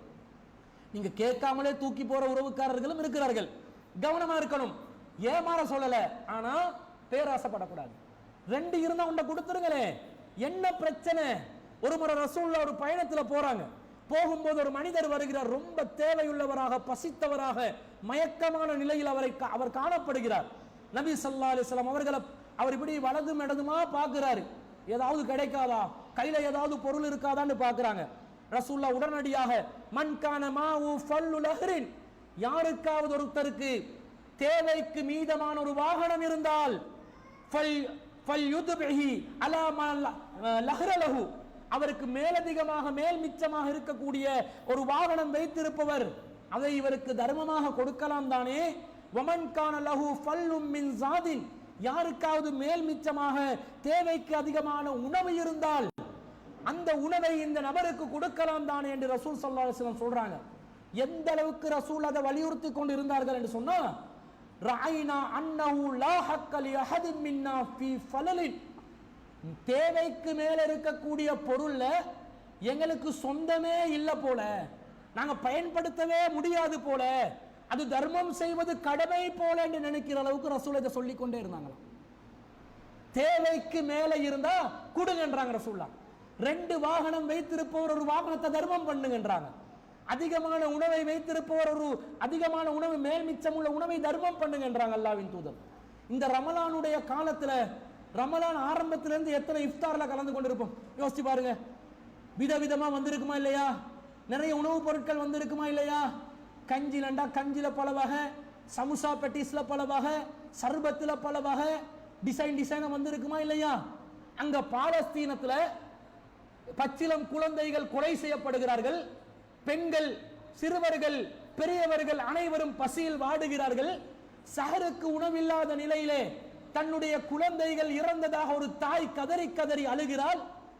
மார்ச் மாதம் 2ஆம் தேதியிலிருந்து போர் நிறுத்த உடன்படிக்கையை, தற்காலிக உடன்படிக்கையை ரத்து செய்ய போகிறோம் என்ற செய்தியை அமல்படுத்துறதுக்காக வேண்டி இஸ்ரேல் மிருகங்கள் உணவு விநியோகத்தை தடை செய்தார்கள். தடை செய்த உடனே சாப்பாட்டுக்கு வழி இல்லை. அட நீ கொடுக்காதையா, வார வழியில முஸ்லிம் நாடுகள் தர்மமாக கொடுக்கின்ற பொருட்களாவது அந்த மக்களுக்கு போய் சேரணுமா இல்லையா? அதை சேர விடல. மார்ச் 2ஆம் தேதி வர 2ஆம் தேதியிலிருந்து தடை விதிச்சாங்க. பசியில வாடுகிறார்கள், சேத்த தண்ணியை குடிக்கிறாங்க. சாப்பாட்டுக்கு வழியில ஒரு கஞ்சி பானை கிடைச்சா போதும், மொத்த ஊரே வந்து அதை மெச்சக்கூடிய அளவுக்கு நிலை இருக்குது. அந்த நேரத்தில் ஒரு தாய் கதறுகிறாள், என்னுடைய குழந்தைகள் சுகூர் சாப்பாடு, அவங்க சொல்றாங்க சுகூர் சாப்பாடு இல்லாம பசியில மௌத்தா போனது என்னால தாங்க முடியல என்று அழுறாங்களே. நாங்க எப்பயாவது மேல் மிச்சம் உள்ள நிதியை அந்த மக்களுக்கு கொண்டு போய் சேர்க்கறதுக்கு சிந்தித்தது உண்டா? யோசிக்கிறோமா? எப்படி சுயநலவாதிகளா இருக்கிறோம்? சஹருக்கு வகை வகையா சாப்பிடுறோமே, பெருநாளைக்கு வகை வகையா ட்ரெஸ் வாங்கி வச்சிருக்கிறோமே, ஏன் ஒரு யோசனை வரல உங்களுக்கு? ஜமாத் சார்பாக நாங்க ஒரு தொகையை நிதியை திரட்டி அந்த மக்களுக்கு கொண்டு போய் சேர்ப்போம் என்ற ஒரு எண்ணம் வந்துச்சா? ரசூலா என்ன சொல்றாங்க? தேவைக்கு மீதம் உள்ளது உங்களுடையது அல்ல என்ற அளவுக்கு ரசூலா வலியுறுத்தி பேசுறாங்க. நாங்க சுயநலத்திலும் உச்சகட்ட சுயநலவாதிகளாக நாங்க மட்டும் அனுபவிச்சு கொண்டிருந்தா சரியாங்க? நாங்க இந்த கண்டவனுக்கு அக்கௌண்ட்டுக்கு போட்டுறாதீங்க. ஆன்லைன்ல நிறைய பேர் கலெக்ஷன் பண்றான், அதுக்கெல்லாம் உத்தரவாதம் இல்லை. ஜமாத் அதுக்கு உத்தரவாதம் கொடுக்காது. நீங்க ஜமாத்துக்கு தரக்கூடிய நிதியா இருந்தா, அல்லது நீங்க நேரடியா போய் பலஸ்தீன் எம்பசிக்கு ஒப்படைங்க. கண்ட அரசியல்வாதிகளிடம் ஒப்படைக்காதீர்கள், அவன் பேரை போட்டுக் கொள்வான். நீங்க 10 ரூபா கொடுக்க விரும்பினாலும் எம்பசிக்கு போய் கொடுங்க, அல்லது ஜமாத்துக்கு தாங்க ஒப்படைக்கிறோம். ஏன் சிந்திக்க முடியல? உங்களுடைய இந்த வருடத்தில் சஹருக்காக, பகட்டுக்காக, பெருமைக்காக, குடும்பத்திலே தன்னுடைய வசதியை பாராட்டிக் கொள்வதற்காக செலவழிக்கின்ற அந்த செலவினத்தை ஏன் பசியில் வாடும் மக்களுக்கு கொடுப்பதற்கு எங்களுடைய மனம் இடம் கொடுக்கவில்லை? காரணம், இதை பத்தி சிந்திக்கிறது இல்லை. அதான் என்னது, ஜக்காத்தை கொடுத்துட முடிஞ்சு. இப்படியா ரசூலா ஜக்காத் கொடுக்கலையா? சஹாபாக்கள் ஜக்காத்தை கொடுக்கலையா? தேவைக்கு மீதம் உள்ளதை எங்கள் எக்ஸ்ட்ரா உள்ள பொருள்ல எங்களுக்கு சொந்தமே இல்லை என்ற அளவுக்கு ரசூலா பேசுறாங்களே. சொந்தமே இல்லையோ அது எங்களுக்கு ஹராமாகி விடுமோ என்று நாங்க நினைக்கிற அளவுக்கு ஆயிடுச்சுன்றாங்க. இது முஸ்லிம்ல 3562வது செய்தி. அன்பிற்குரியவர்களை கொஞ்சம் சிந்திச்சு செயல்பட வேண்டும். இதை நாங்க பார்க்கிறோம். அது மாத்திரமல்ல, நபிகள் நாயகம் ஸல்லல்லாஹு அலைஹி வஸல்லம் அவர்கள் இந்த அளவுக்கு இந்த தர்மம் விஷயங்கள்ல ரொம்ப கவனமாக இருந்து ரமலான் என்று வந்து அதிகமாக கொடுத்தாங்க. நிறைய மக்களுக்காக செலவழிச்சாங்க. தானும் செலவழித்து தன்னை சுற்றி இருந்தவர்களையும் செலவழிக்கிற மனசுக்கு உண்டு பண்ணினாங்க. அபூ தல்ஹா அவர்கள் ஏன் பைருஹாவை செலவழிச்சாங்க? அது பெருமதி வாய்ந்த ஒரு தோட்டம் இல்லையா? அதை கொண்டு வந்து அல்லாஹ்வுடைய பாதையில ஒப்படைக்கும் போது ரசூலுல்லாஹ்வே சொல்றாங்க, அது ரொம்ப லாபகரமான தோட்டமாச்சே, அதையா கொடுக்குறீங்க என்று கேட்டாங்கடா. மதீனால தண்ணீர் எல்லாம் ரொம்ப பற்றாக்குறையா கிடைக்கிற நேரத்தில் நபிகள் நாயகம் ஸல்லல்லாஹு அலைஹி வஸல்லம் அவர்கள் இனிமையான சுவையான தண்ணீரை பைலுவா தோட்டத்தில் தான் குடிப்பாங்க. ரசூலுல்லாஹ்வே குடிப்பாங்க. மஸ்ஜிது நபவிக்கு பக்கத்தில் இருக்குது. இன்னைக்கு நீங்க போனீங்கன்னா மஸ்ஜிது நபவியில பைருஹா தோட்டம் இருந்த அந்த கிணறு ரசூலுல்லாஹ் அபூபக்கர் சொர்க்கவாதி என்று நற்செய்தி சொல்லுங்க, உஸ்மான் சொர்க்கவாதி என்று நற்செய்தி சொல்லுங்க என்று ரசூலுல்லாஹ் சொல்லுவாங்களே. ஒரு கிணத்துக்கு மேல உட்கார்ந்து கால்களை கிணத்துக்கு கீழே தொங்க விட்டவர்களாக இருந்தார்கள் என்ற செய்தியை பார்க்கிறோமே. அது மஸ்ஜிது நபவிக்குள்ள இன்னைக்கு கொண்டு வந்துட்டாங்க. அது உங்களுக்கு தெரிந்தவர்களுடன், விவரம் உள்ளவர்களுடன் சென்றால் காப்பட்ட உயர்த்தி காட்டினால் 3 வட்டத்துக்கு டைல்ஸ் போட்டு வச்சிருப்பாங்க. அதான் பைலுவா தோட்டம் இருக்கிற இடம். ரசூலுல்லாஹ் அந்த தோழர்கள் செலவழிக்கலையா, அபூ தர்தா அவர்கள் செலவழிக்கலையா, தண்ட மனைவிக்கே சொல்லாம ஓன் டிசிஷன் எடுக்கிறாங்க. அவங்களோட சொத்து விஷயத்தில் அல்லாஹ்வுடைய பாதையில தர்மம் என்று வந்தால் ஆண்கள் நன்றாக நினைவில் வைத்துக் கொள்ளுங்கள். பொண்டாட்டி கிட்ட மசூரா பண்ணிட்டு தர்மம் பண்ண போனா அவ விட மாட்டான். என்னவா அப்படி கொடுத்துறீங்க, என்னோட புள்ள குட்டிகளுக்கு வைக்கணுமா இல்லையா, அவ வேற குமரா வைக்கிறா, இந்த குமருக்கு கொடுக்கணும் அவக்கு கொடுக்கணும் என்றுவாங்க. மனசுக்கு பட்டி சண்டு வைங்க, குடுத்து கொண்டே இருக்கணும். யாருடைய சொத்தை? பொண்டாட்டிட சொத்தை இல்லை, உங்களோட சொத்தை. உங்களோட சொத்தை நீங்க தர்மம் பண்ணுங்க. சில பெண்கள் இருக்கிறார்கள், கணவன் மக கிட்ட பர்மிஷனே கேட்க மாட்டாங்க, இஷ்டத்துக்கு தர்மம் பண்ணுவாங்க. அவ்வளவு மனசு, அவங்களுக்கு சாப்பிடுறதுக்கு இருக்காது, தர்மம் பண்ணுவாங்க. உங்களுடைய சொத்தா இருந்தா தாராளமா தர்மம் பண்ணுங்க. கணவன் பெர்மிஷன் வர காட்டும் இருக்க வேண்டிய அவசியம் இல்ல. மாறி இருந்தா கணவன் சொத்து உங்களோட பொறுப்புலையோ உங்களோட சொத்து கணவன் பொறுப்புல இருந்தா மட்டும் மசூரா பண்ணணும். அல்லாஹ்வுடைய பாதை என்று வருகின்ற நேரத்தில் அபூ தர்தா எப்படி தர்மம் பண்ணார்? தோட்டத்தை தர்மம் பண்ணிட்டு உம்மு தர்தாக்கு வந்து சொல்றாங்க, உம்மு தர்தாவே வெளியேறுங்க, வெளியேறுங்க, தோட்டத்தை விட்டு வெளியேறுங்க. என்ன அபூ தர்தா, என்ன விஷயம்? நான் அல்லாஹ்வுடைய பாதையில அதை வக்ஃப் செஞ்சிட்டேன், தர்மம் பண்ணிட்டேன். என்ன சொன்னாங்க மனைவி? அபூ தர்தாவே, என்ன லாபகரமான ஒரு வியாபாரத்தை செஞ்சு வந்திருக்கிறீங்க, எப்படிப்பட்ட கணவர் நீங்க, இதுதான் ப்ராஃபிட்டபிள் பிசினஸ் என்றாங்க. ப்ராஃபிட்டபிள் பிசினஸ், அதுல லாஸ்ட் கிடையாது என்று சொல்லி உடனடியாக தோட்டத்தை விட்டு வெளியேறிய காட்சியை நாங்க பார்க்கலையா? அபூ தல்ஹா அவர்கள் ரசூலுல்லாஹ் ஒரு விருந்தாளி வர்ற நேரத்துல உணவுக்கு வழியில் என்று சொன்ன நேரத்துல யார் இவருக்கு விருந்தோம்பல் செய்வது என்று சொன்ன உடனே அபூ தல்ஹா வீட்டுக்கு கூட்டி போறாரு. தன்னை மனைவியிடம் கேட்கிறாங்க, குழந்தைகளுக்கு இருக்கிற உணவு மட்டும்தான் இருக்குது என்று சொல்றாங்க, அவங்கள தூங்க வைங்க, நாங்க விருந்தாளியை கண்ணியப்படுத்து, அல்லாஹ்வின் தூதருடைய விருந்தாளி கண்ணியப்படுத்துவோம் என்றாங்க. பிறகு குழந்தைகளை தூங்க வைத்து இந்த விருந்தாளியோட உட்கார்ந்து சாப்பிடுற மாதிரி பாவனை செய்து விளக்கை அணைத்து விட்டு 2 பேரும் சேர்ந்து அந்த விருந்தாளியோட வயிறை நிரப்பினாங்களே, தான் உணவு உண்ணாமல் இருந்தார்களே, இதை பார்த்து லக்கத் அஜிபல்லாஹு அஸ்ஸ வஜல் அவ் லஹிக, இந்த செயலை பார்த்து அல்லாஹ் ஆச்சரியம் அடைந்தான், அல்லாஹ் சிரித்தான். மின் ஃபுலானின் வ ஃபுலானா, இந்த மனிதர்கள் செய்த இந்த மனுஷனும் செஞ்ச வேலையை பார்த்து அல்லாஹ்வே ஆச்சரியப்பட்டான் என்று அல்லாஹ்வின் தூதர் சொல்ற அளவுக்கு கொடை வள்ளல்களாக சஹாபாக்களை உருவாக்கினாங்க. இதுதான் மார்க்கம். காரணம், வசாரிஉ இலா மஃபிரத்தின் மிர் ரப்பிக்கும் வ ஜன்னah அர்லு அஸ்-ஸமாவாத்து வல் அர்ல், வானங்களும் பூமியும் பரப்பளவு கொண்ட சொர்க்கத்தின் பால் நீங்கள் விரையுங்கள். வஇத்தல் முத்தகீன், இறையச்சம் உள்ளவர்களுக்காக அது தயாரிக்கப்பட்டுள்ளது. அல்லதீன யுன்ஃபிகூன ஃபிஸ் ஸர்ராஇ வல் ضர்ரா, அவர்கள் வறுமையிலும் செழிப்பிலும் அல்லாஹ்வின் பாதையில் செலவிடுவார்கள். வல் ஆஃப் வல் காலிமீனல் கைல, கோபத்தை வென்று விளங்குவார்கள். வல் ஆஃபீன அனின் நாஸ், மக்களை மன்னிப்பார்கள். இந்த பண்பு தான் இந்த அளவுக்கு சொர்க்கத்தின் மீது ஆசையை வைத்த நிலையில் தர்மம் செய்வதற்கு வழிகாட்டி இருப்பதை பார்க்கிறோம். எனவே அன்பிற்குரியவர்களே, அள்ளி வீச நினைக்கணும். யார் கர்மித்தனத்தில் இருந்து பாதுகாப்பு பெற்றார்களோ அவர்கள் தான் வெற்றி பெற்றவர்கள் என்று அல்லாஹ் சொல்கிறான். சொத்துக்களை சேகரித்து துனியாவின் மீது பேராசை கொண்டு கர்மித்தனம் செய்து கஞ்ச பயல்களாக வாழ்ந்து விடாமல் மறுமையின் மீது பேராசை கொண்டவர்களாக, சொர்க்கத்தின் மீது பேராசை கொண்டவர்களாக, அந்த சொர்க்கத்துக்கு வித்திடக்கூடிய நல் அமல்களில் மூடக்கூடியவர்களாக நானும் நீங்களும் மாற வேண்டும் என்பதை கூறிக்கொண்டு இப்ப நம்முடைய மெட்டருக்கு வருவோம். நம்ம ஜமாத்துல நிறைய திட்டங்களை போட்டு வேலை செய்யும். நம்முடைய இந்த ஜமாத்தை சார்ந்தவர்களுடைய அறிவு திறன்கள், அவர்களுடைய திறமைகள், இன்னைக்கு நான் சந்தோஷப்படுகிறேன். நம் ஜமாத்தில் நாம் கண்களால் பார்த்து நம்முடைய கண் முன்னாடி வளர்ந்த இளைஞர்கள் இன்று இந்த அல்லாஹ்வின் மார்க்கத்தை பரப்புவதற்காக இரவு பகல் பாடுபடுகிறார்கள். பார்க்கும்போது சந்தோஷம், ஆச்சரியம். இப்படியும் இவர்கள் தியாகம் செய்வார்களா என்று நினைக்கிற அளவுக்கு. ஆனா என்ன நிலைமை? அவர்களுடைய தியாகங்களை ஆர்வமூட்டி தேவையான டெக்னாலஜி வசதிகளை ஏற்படுத்தி அந்த மார்க்கத்தை கொண்டு போய் சேர்க்கிறத நவீன தொழில்நுட்பத்தோடு கொண்டு போய் சேர்ப்பதற்கு நம்மிடம் வளம் இல்லை. இன்னும் கிரீன் மட்டுக்கு பச்சை பெயிண்ட் அடிச்சு கொண்டு இருக்கிறோம். அங்க ஆர்டிபிஷியல் இன்டெலிஜென்ஸை வச்சு என்னென்னமோ பண்றான். அந்த ஆர்டிபிஷியல் இன்டெலிஜென்ஸ்ல கூட சட் ஜிடிபியா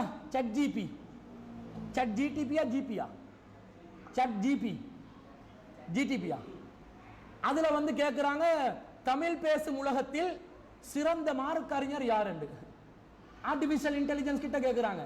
அது சொல்லுது அறிஞர் பி ஜெயினுல் ஆப்தீன். ஆர்டிபிஷியல் இன்டெலிஜென்ஸுக்கு விளங்குதுங்க, தமிழ் பேசுற உலகத்தில் சிறந்த மிகச்சிறந்த மார்க்க அறிஞர் அறிஞர் பி ஜெயினுல் ஆப்தீன் என்பது காரணம் சொல்லுது. சில பேருக்கு பேரை சொல்லுது, இன்னாரும் சிறந்தவர் தான், இன்னாரும் சிறந்தவர் தான். ஆனால் அரசியல் மட்டத்திலே, உரிமை போராட்டத்திலே, மக்கள் மத்தியிலே உயிரோட்டமான ஒரு சமூக புரட்சியை ஏற்படுத்தின அதிக மார்க்க விளக்கம் உள்ள மார்க்க அறிவு கொண்ட ஒரு அறிஞராக இருந்தார். அது இவரை தவிர வேறு யாரும் இல்லை. அந்த ChatGPT வச்சு மார்க்க அறிஞர் யார் என்று கேள்விக்கு விடை தட்டுற அளவுக்கு உலகம் இருக்குது. ஏன் நம்முடைய ஹியூமன் இன்டெலிஜென்ஸ் மக்களுக்கு கொண்டு போக முடியாம இருக்குது. டெக்னாலஜில வசதி இல்லை. நம்ம கிட்ட இருக்கக்கூடிய இந்த கேமரா இருக்குது, 8 வருஷம் பழைய கேமரா. இதுல படம் பிடிச்சு அது அழுத மைண்ட் வாய்ஸ் இருந்தா என்னைய மாத்துங்கடான்னு சொல்லும். அது ஒரு கேமரா வாங்கி மாத்துறதுக்கு வழி இல்லாத டெக்னாலஜி ரொம்ப நிறைஞ்ச காலத்துல நம்ம ஜமாத் பயணிக்கிறோம். ஏழைதான், ஆனால் மார்க்கத்தை கொண்டு போய் சேர்ப்போம் இன்ஷா அல்லாஹ். ஒரு தர்ஜுமாவை வெளியிடுறதுக்கு பட்ட பாடு எத்தனை லட்சங்கள், 34 லட்சங்கள் தேவைப்பட்டுச்சு. 3 வருஷமா கலெக்ஷன் பண்ண விட்டாங்க நம்ம ஆக்கள். ஒவ்வொருத்தனும் பிற மத வேத நூல்களை அள்ளி வீசுறான். திரிபிட்டகை என்ற நூல் பௌத்த மக்களுடைய மூல நூல், 58 வால்யூம்களை கொண்ட நூல். அந்த நூலை வாங்குவதாக இருந்தால் 1,05,000 ரூபாய் கடந்த 2 வருடங்களுக்கு முன்பதாக எனக்கு செலவாவிச்சு. திரிபிட்டகையை படிப்பதற்காக வாங்க வேண்டிய நிலை. 1 லட்சம் ரூபாய்க்கு நூட்களை விற்கிற அளவுக்கு அவங்க வச்சிருக்கிறாங்க. 5,000 ரூபாய் தர்ஜுமாவை வாங்கி அல்லாட பாதையில செலவழிக்கிறதுக்கு, தர்மம் செய்யறதுக்கு நம்ம ஆக்கள் இல்ல. இலவச விநியோகம் கிடைக்காதான்னு கேட்கிறான்.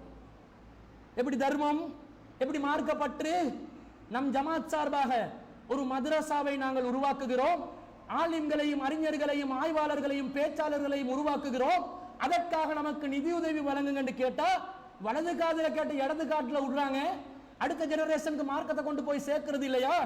சுத்தி வளர்ச்சி 75% சிங்கள மக்கள் வாழக்கூடிய ஒரு நாட்டிலே சிங்கள மொழியில் ஒரு மதரசா இல்லை, சிங்கள மொழியில் ஒரு ஆய்வு நூட்கள் இல்லை, சிங்கள மொழியில் மார்க்கத்தை விரிவாக பேசக்கூடியதற்கு ஒரு களம் இல்லை, ஒரு வெப்சைட் இல்லை.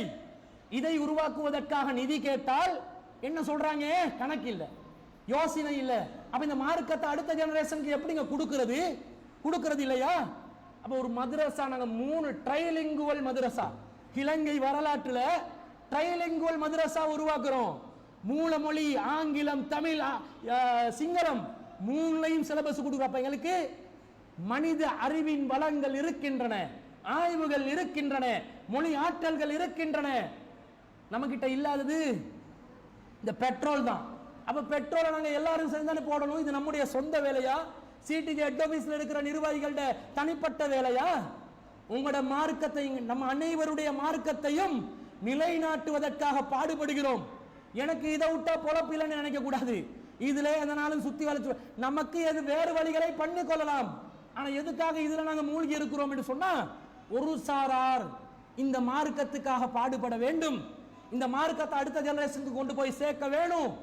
வாதங்கள் விவாதங்கள் புரிவதற்கும் மார்க்கத்தை நிலைநிறுத்துவதற்கும் ஒரு கூட்டம் இருக்க வேண்டும். ஒட்டுமொத்தமாக அல்லாவின் பாதையில் ஜிஹாத் செய்வதற்கு கூட ரசூல் ஒட்டுமொத்தமாக அனைவரையும் அனுப்பவில்லை. ஒரு கூட்டம் வரக்கூடிய மக்களுக்கு மார்க்கத்தை ஆய்வு செய்து சொல்வதற்கு இருக்க வேண்டும் என்று அல்லாஹ் கட்டளையிடுகிறான்.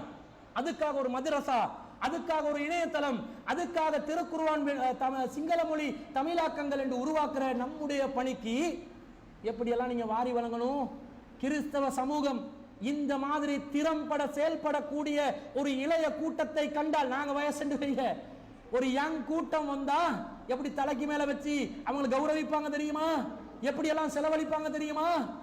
ஒவ்வொரு சர்ச் தேவாலயங்களை நீங்கள் கண்கூடாக பாருங்கள், எப்படி எல்லாம் அவங்க வச்சிருக்கிறாங்கன்னு விளங்கும். யோசிங்க, அல்லாஹ்வுடைய மார்க்கத்துல ரசூல் நமக்கு காட்டி தந்த இந்த பண்பு.